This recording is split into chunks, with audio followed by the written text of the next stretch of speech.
محترم سامعین، یہ میں آپ لوگوں کو جیم کا طریقہ سکھانا چاہتا ہوں۔ جیم کا یہ نقطہ جو ہے یہ آدھا قط ہے، اور یہ جو سیدھا لائن ہے وہ 1.5 قط ہے۔ دیکھو یہ بیس بھی شکل کی طرح آتا ہے، یعنی انڈے کی شکل جو ہے وہ اس طرح آتا ہے۔ اس کے اندر جو گولائی ہے اس کی قط 1 2 3 اور 1.5 قط یہ ہے۔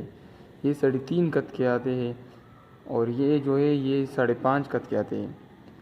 اس طرح یہ جو گولائی کے اندر جو انڈے کی شکل جس سے بنتا ہے اس کی قط 3 قط آتا ہے۔ محترم سامعین، یہ میں نے آپ لوگوں کے لیے جیم کا طریقہ بنایا ہے کہ جیم کس طرح لکھا جاتا ہے۔